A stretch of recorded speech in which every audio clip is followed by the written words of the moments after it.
الحمدللہ والصلاة والسلام علی رسول اللہ وعلی آلہ وصحبہ اجمعین، اما بعد۔ اعوذ باللہ من الشیطان الرجیم، بسم اللہ الرحمن الرحیم۔ قل ان کان آباؤکم وابناؤکم واخوانکم وازواجکم وعشیرتکم واموال اقترفتموها وتجارة تخشون کسادها ومساکن ترضونها احب الیکم من اللہ ورسولہ وجہاد فی سبیلہ فتربصوا حتی یأتی اللہ بامرہ واللہ لا یہدی القوم الفاسقین۔ رب اشرح لی صدری ویسر لی امری واحلل عقدۃ من لسانی یفقہوا قولی۔ میرے محترم بزرگوں اور میرے عزیز بھائی اور بہنوں، السلام علیکم ورحمۃ اللہ وبرکاتہ۔ مجھے بے حد خوشی ہو رہی ہے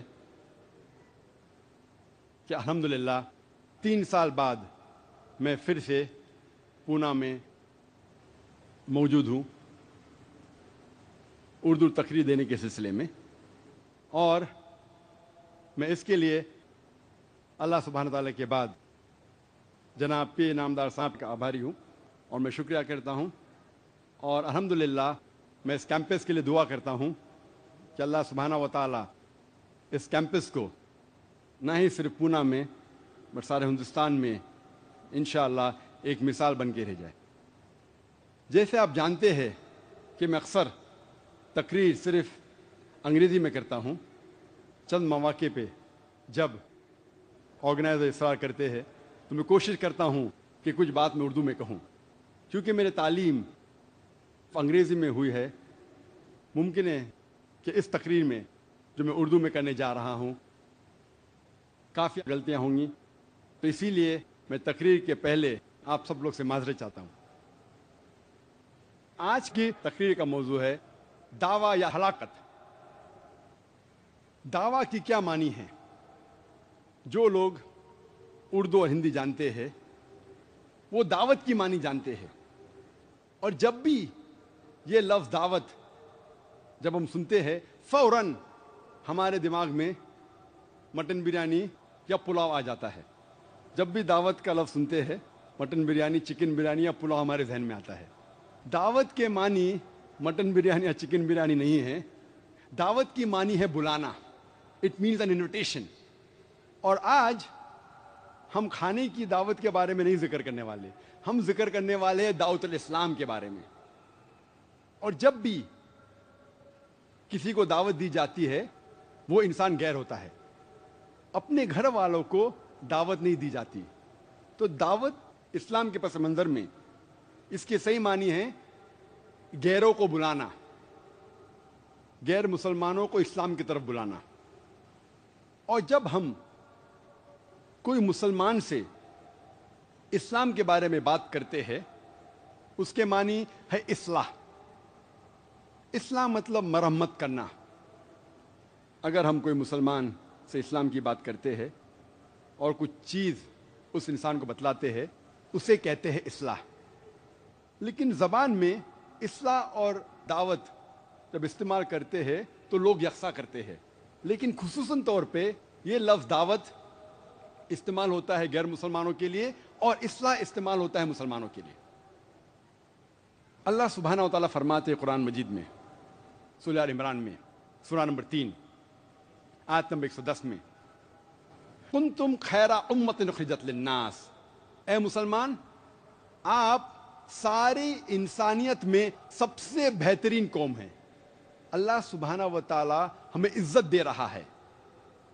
اللہ سبحانہ و تعالی فرماتے کہ ہم مسلمان ساری انسانیت میں سب سے بہترین قوم ہیں۔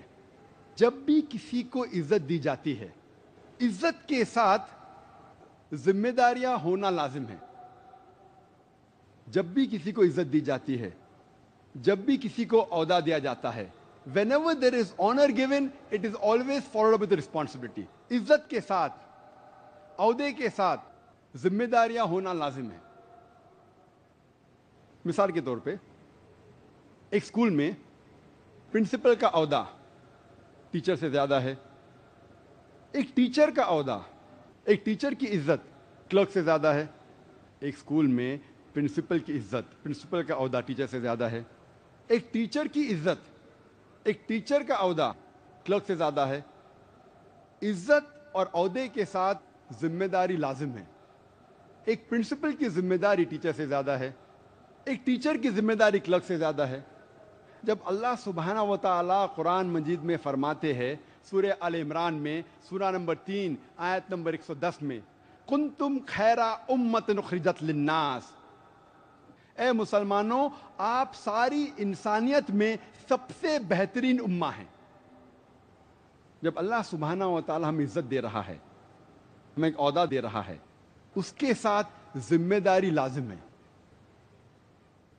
اور ذمہ داریاں کا ذکر بھی اسی آیت میں ہے, تأمرون بالمعروف وتنہون عن المنکر وتؤمنون باللہ, کیونکہ ہم لوگوں کو اچھائی کی طرف بلاتے ہیں اور برائی سے روکتے ہیں اور اللہ سبحانہ و تعالیٰ پر ایمان لاتے ہیں. اللہ سبحانہ و تعالیٰ ہمیں خیرہ امہ کہہ رہا ہے کیونکہ ہم لوگوں کو اچھائی کی طرف بلاتے ہیں اور برائی سے روکتے ہیں. اگر ہم لوگوں کو اچھائی کی طرف نہیں بلائیں گے اور برائی سے نہیں روکیں گے تو ہم خیرہ امہ کہلانے کے لائق نہیں ہیں, ہم مسلمان کہلانے کے لائق نہیں ہیں.